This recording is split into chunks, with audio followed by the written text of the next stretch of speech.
All right, y'all. Vivek Ramaswamy speaks with Tucker Carlson at the 2023 Family Leadership Summit. I think this was just yesterday or a couple days ago.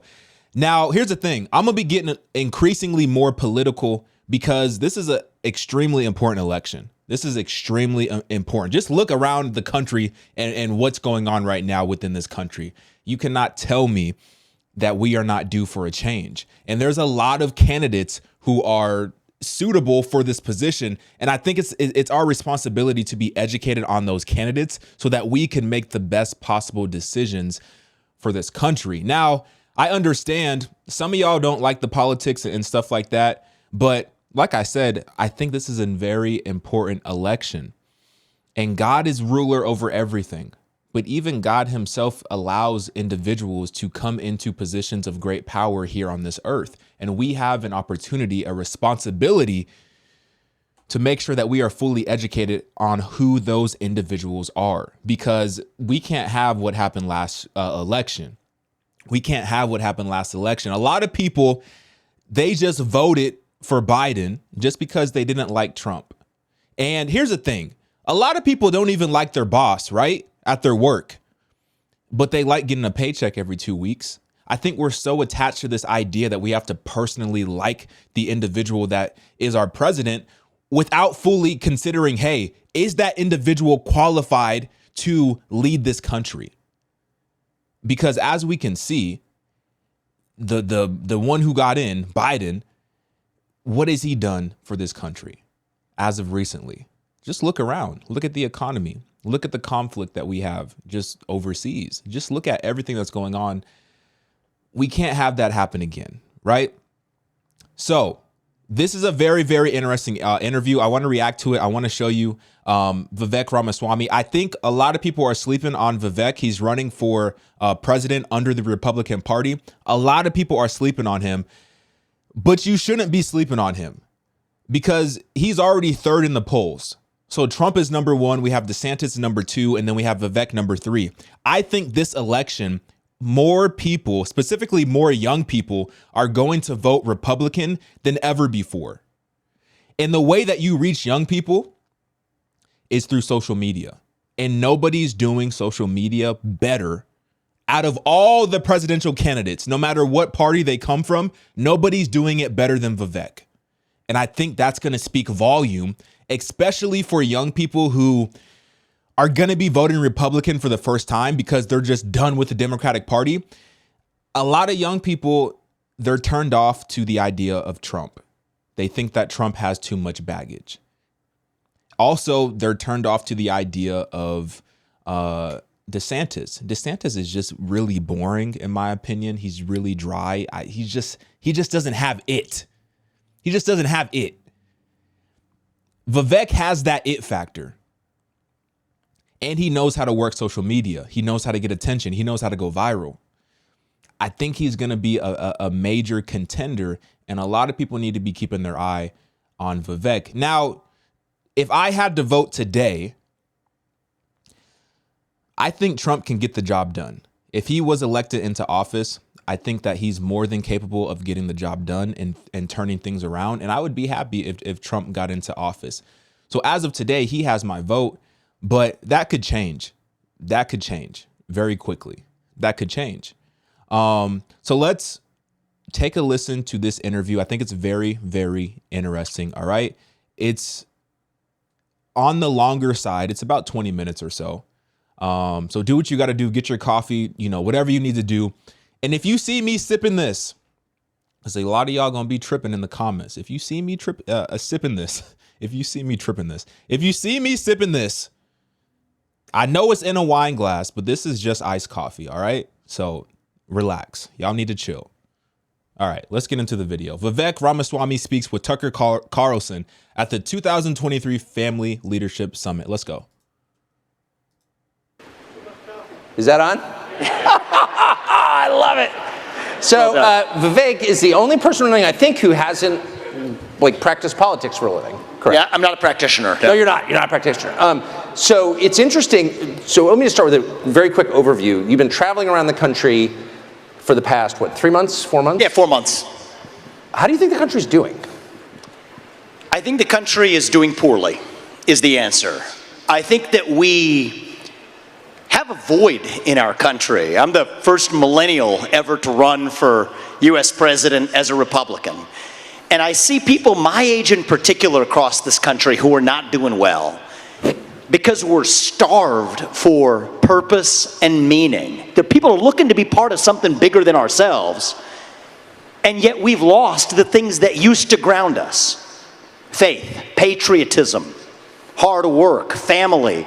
These things are gone, and so we're lost in the wilderness. And then we latch on to whatever the other side serves up for us. You know, we could wokeism, transgenderism, climatism, whatever it is. These are symptoms, drug addiction, depression, suicide, you name it. These are symptoms of a deeper void of purpose and meaning in our country.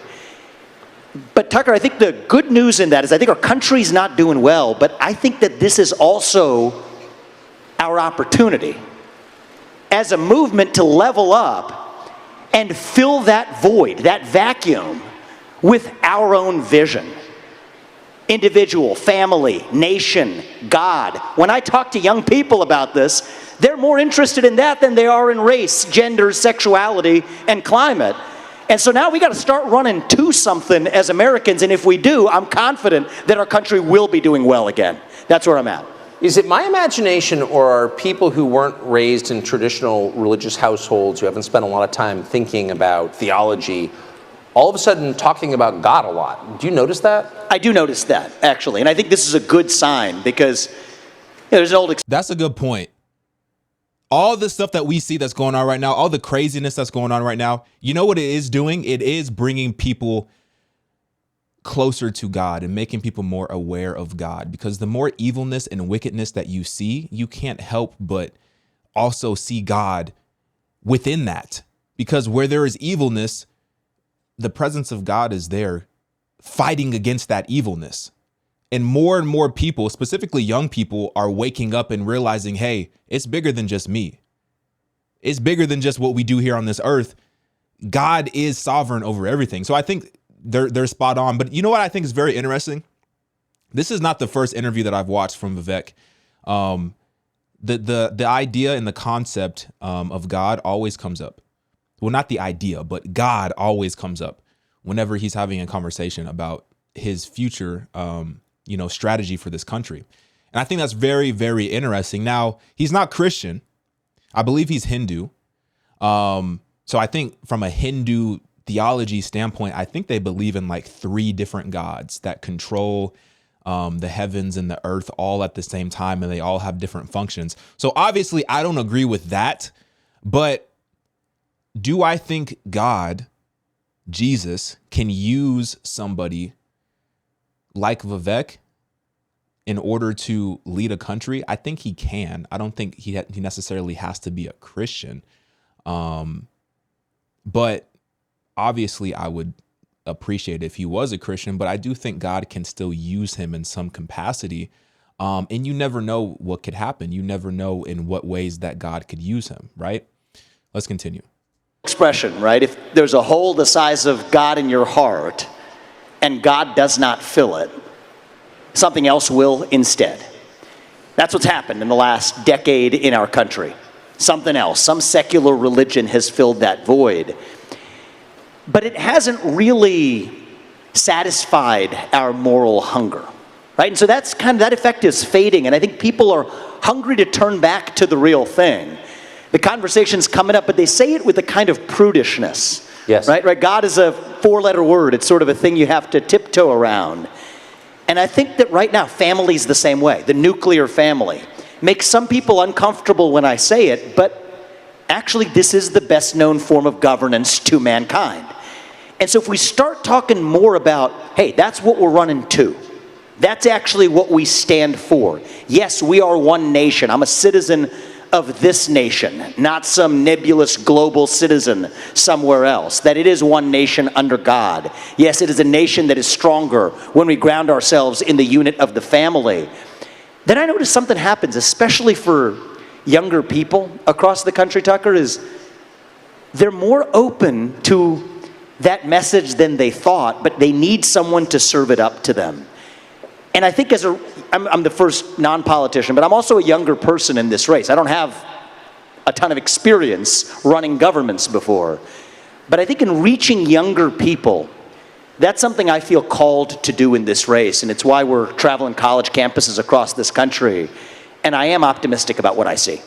Well, since you are a younger person and spend time with them, we saw yesterday that a group of reservists has been called up to Europe, apparently, to prepare for war with Russia.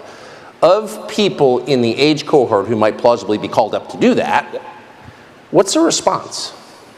I think there is no basis for us to send our young men and women, our sons and daughters, people my age or any age, to go defend somebody else's border halfway around the world when we should be using our own military to secure our own border in this country.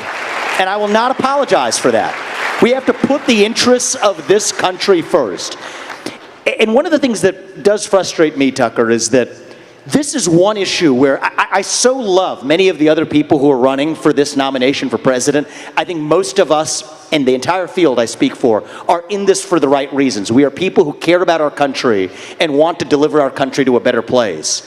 But on this issue, nearly our entire field is indistinguishable in practice from where Biden is on this, which is in an undefined, ill-defined way pouring more money into a war that I think is destined to become Vietnam or Iraq all over again. And if you don't learn from the lessons of the past, you're going to be making the same mistakes on an even larger scale going forward. We have to end this war. We can end this war and start prioritizing the interests of actual U.S. citizens here at home. So I think, judging by the response you just got, I think a chunk of, I don't know what percentage, but a lot of Republican primary voters agree with you. Not all, but a lot. I don't think any Republican donors agree with you. I think that's accurate. And I've lost, to be really honest with you, I've lost many large donors or prospective donors over this issue. And it puzzles me. Because I think the tempting thing to say is to have some conspiratorial explanation that they have money at stake in government contractors, Raytheon, or whatever. I don't think that's true, actually. I think there's something else going on in the psychology of an establishment in both the Republican Party and the Democrat Party that is reluctant to the idea that we somehow can't be the ones fighting the war that's the popular war of the day, the politically correct war. I think there's no such thing as a politically correct war. And so what I ask is, how are we actually going to end this conflict in a way that advances U.S. interests? And the thing that puzzles me, Tucker, is nobody in either party is talking about this right now.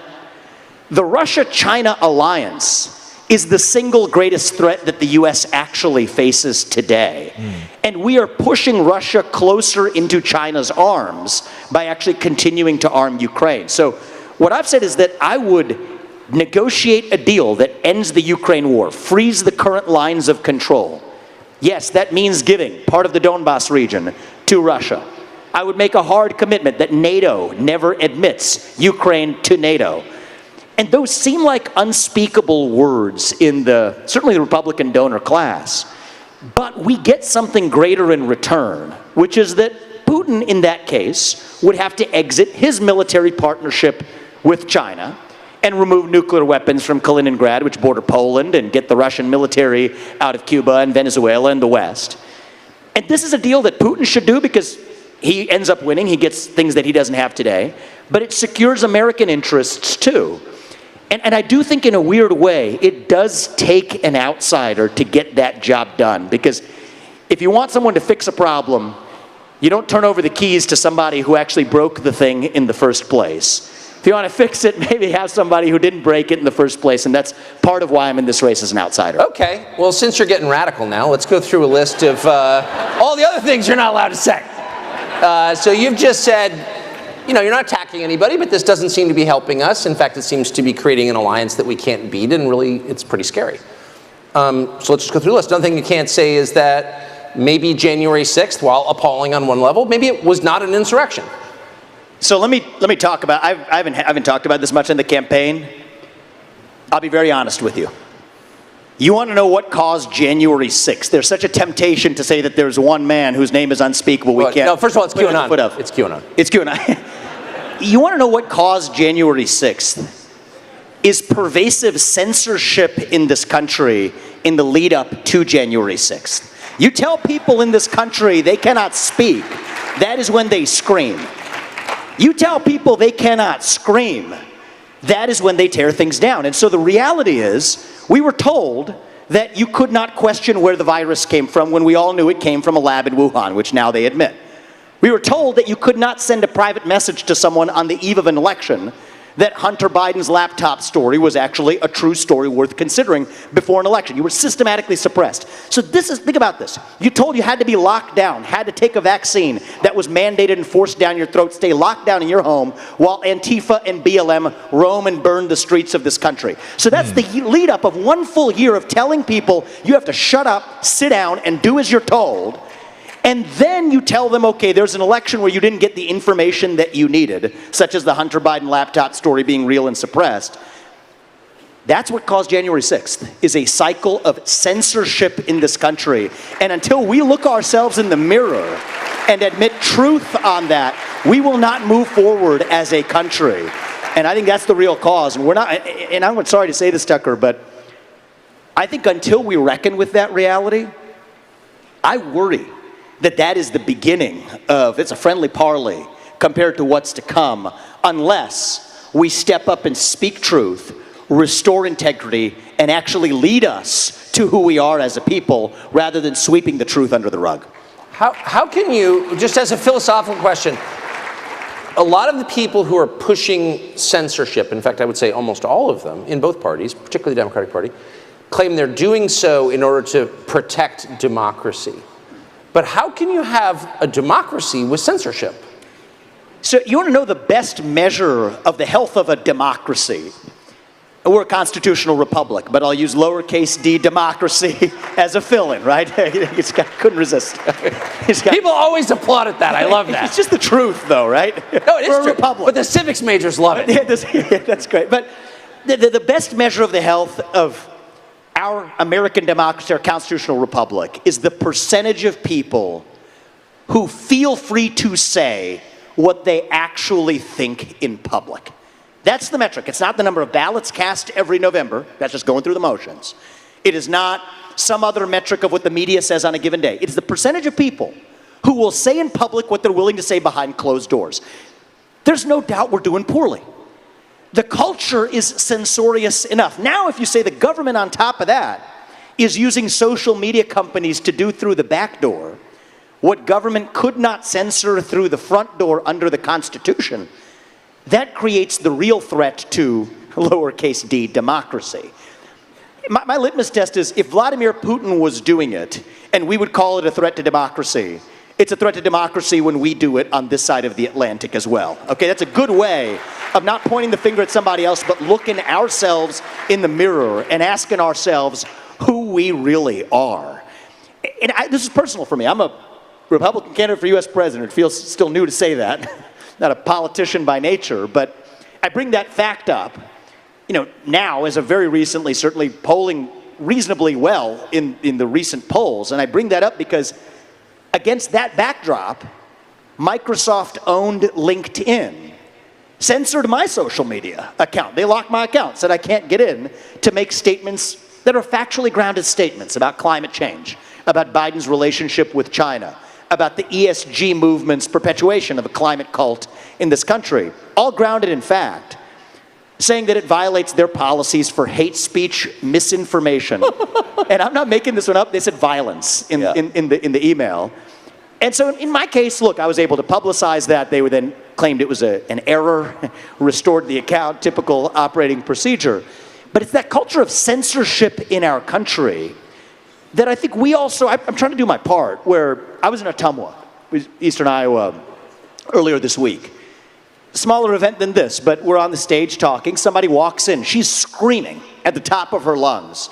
At first I thought, usually if they're screaming, sometimes they're in favor of what you're saying, so I said, thank you.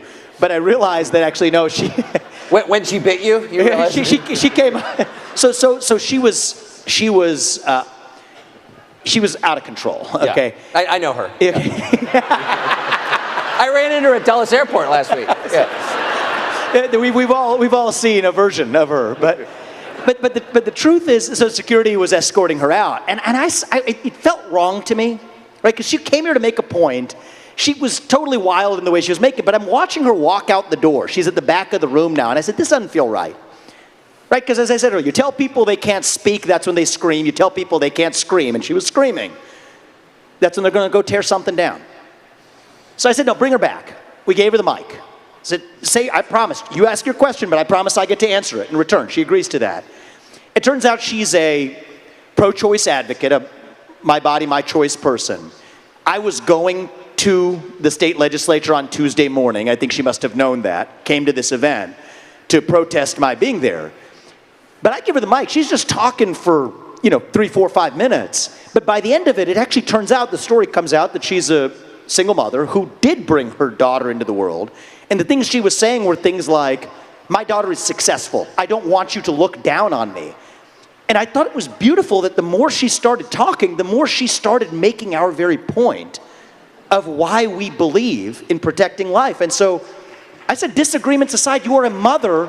We celebrate that. The audience applauded. It's why I love Iowans. Wow. She broke down in tears and left. And so I'm moved by what is possible in our country. Our country is broken. We are spiritually broken. We have a spiritual void in this country.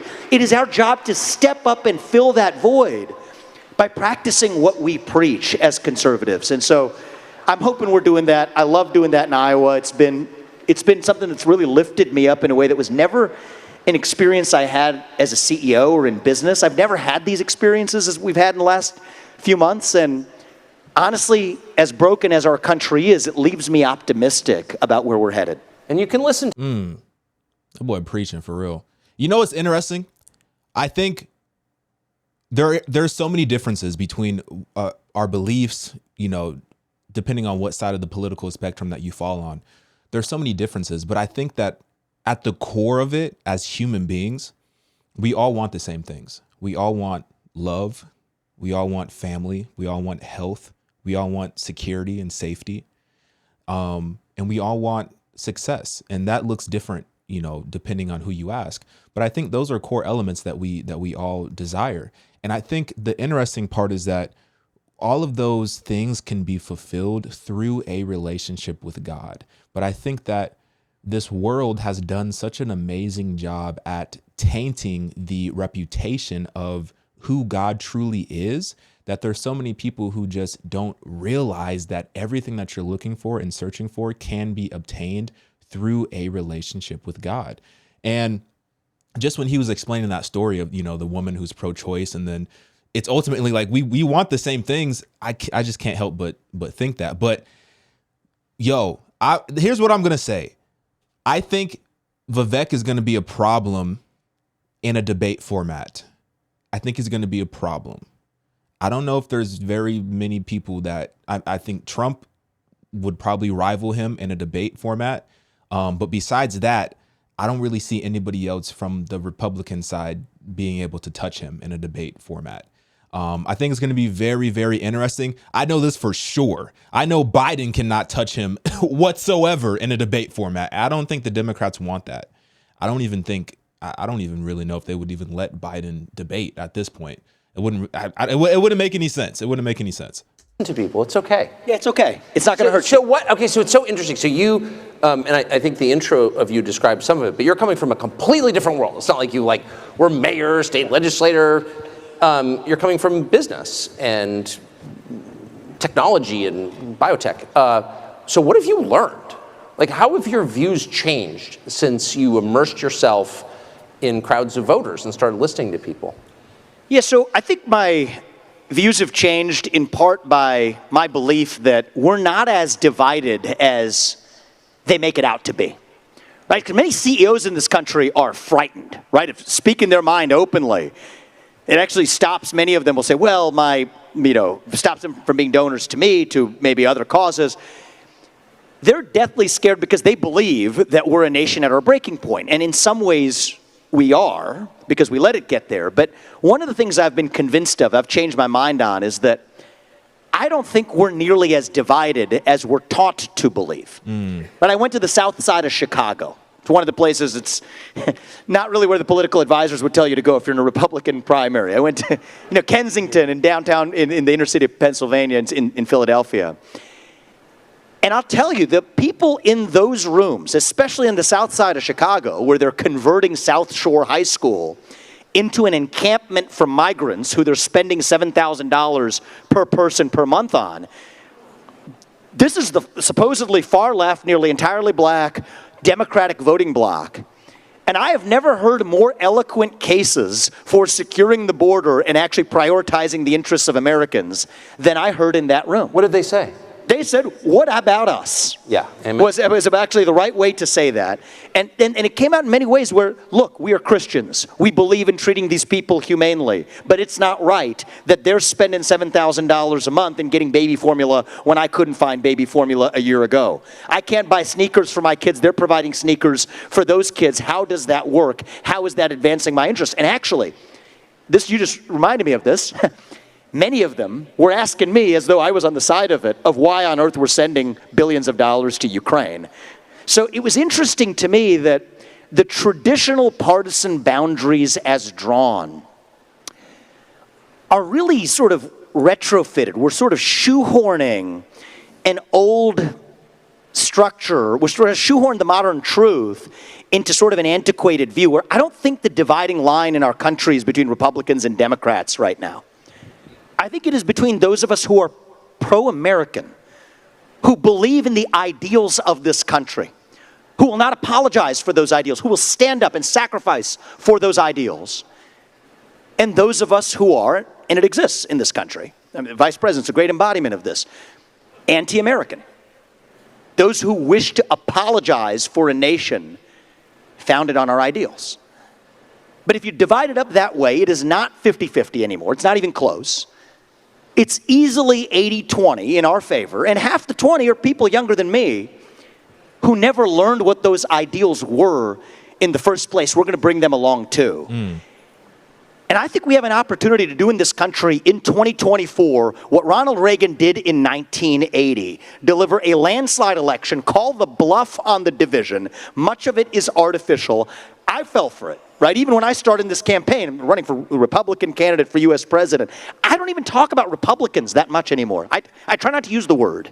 Not because it's a bad word, but because it doesn't mean anything.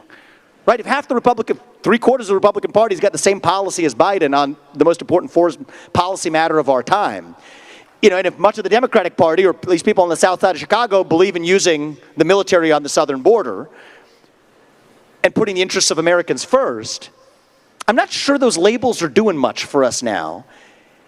And one of the things, I actually just got this stat yesterday from my campaign, 40% of the donors to our campaign are first-time ever donors to the Republican Party in any form ever.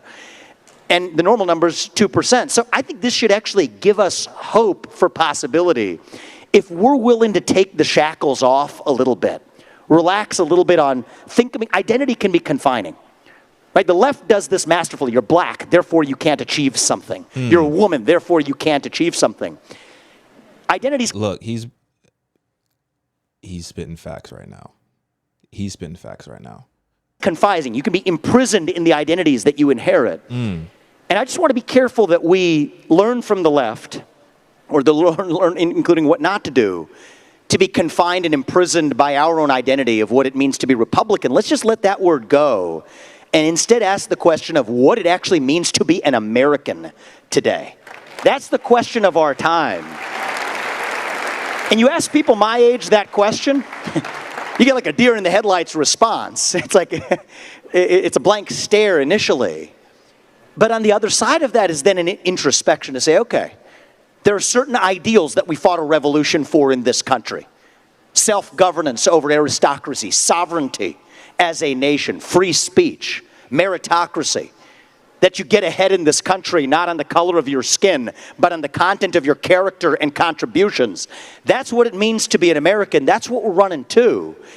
And honest to God, Tucker, I think that if we do this right, if we actually prioritize our vision, what we stand for, I think it's going to be a landslide election for I'm not going to say a Republican candidate, a pro-American candidate in this race. It's just interesting because what you didn't mention, so I asked you, You've been traveling around the country. It sounds like you've really, I mean, you went to Kensington and the South Side. You've really kind of been to the span of the country. I watch media coverage, and everything's about race. And America is divided by race. That's America's original sin. It's the thing that cleaves us as a country. You didn't mention that. So why do they keep telling me that? They blow what I call woke smoke to deflect accountability for their own failure, actually. So what do you think affirmative action has done for black people in this country? Nothing. What do you think? It's been negative. It's created racism that otherwise would not have existed. I've seen it. I have hired black executives at companies I have founded on merit. I could care less for the skin color. And then behind closed doors, people will say, well, that person got their job because of race, because they're jealous because they weren't good enough to get the job. But that is sad. It's unfair to everyone involved. They'll blow woke smoke. They'll say math is racist. When in fact, you know, what might be wrong is not teaching kids in the inner city for a year under COVID lockdowns how to do math. And then they're using this to cover up for that failure. I personally think that's actually what's going on in the US military too, right? People wonder about where's this wokeness in the military coming from? I mean, our military has been disastrous in defining its purpose, how we're actually using the resources of a military to fight wars that we haven't actually shown great value from in the last 25 years. So let's just talk about systemic racism and white rage instead. It's a deflection mechanism. Companies do it, the military does it, schools do it, teachers' unions do it. It's irrelevant, and in fact, what would they ever do without those poor black kids who they could hold out as the sacrificial lambs for their own failures? What we actually need to do is to level up and say, no, regardless of the color of your skin, how are we going to be a country that ensures opportunity, black, white, man, woman, doesn't matter? You know, my parents came to this country with almost no money. I've gone on to found multi-billion-dollar companies. And then people tell me, oh, that's because you had privilege. They tell me white privilege. It's sort of weird. It's sort of an interesting, it's kind of interesting. Do you tell them? He said, do you tell them? I said, take the blindfold off, and now you have your answer. But the interesting answer is, actually what I do tell them, Tucker, is that I did have privilege. I didn't grow up in money, but I had two parents in the house, a mother and a father with a focus on education and a faith in God. And you know what? That is the ultimate privilege. Man. Listen, I like that. And like I said, I understand he comes from a different religion, right? But that statement right there, I like that a lot. I respect that a lot. And like I said, you never know how God may be able to use somebody in a situation, regardless of their background, religion, you know, any of that. You never know. I respect that. That if I'm going to enjoy that, every kid in this country ought to enjoy it too. Do you think, I just have to ask you this, do you, because you're not a political professional, do you think Biden's going to be the nominee? So it depends on who the Republican nominee is. I'm running because at this point, actually, my heart says, I couldn't have told you this in February. I launched on your show, and honest to God, when I left, I had no idea how this thing was going to go. My gut instinct is that I will be the nominee and in a position to win this in a landslide versus Biden. And they will not let Biden run against me. So I believe that if I am the nominee, they will not let Biden run. It is why they're holding in the back pocket the documents case against Biden.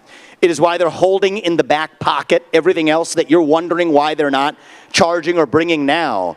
It's not a Democrat or Republican thing. It's a managerial class, deep state bureaucratic class versus elected official puppets thing. And so they're not going to have to use that if it's Trump, because they think based on, you know, they don't analyze, they analogize. They say we did it. We can debate that, but we appear to have done it. You know, we appear to have done it, and so we'll do it again. So if it's Trump, they're going to run Biden. If it's me, there's no way they let Biden run. It's going to be a new puppet, Gavin Newsom, Michelle Obama, you name it. It doesn't matter to me, though, because for me, whoever it is, I'm not running against anybody in this primary field. And I'm going to keep that philosophy in the general. I'm not running against whichever puppet they put up, Biden or somebody else. I'm running for our vision of what it means to be a citizen of this nation, the United States of America. I'm leading us to something, and nobody else is going to get in the way.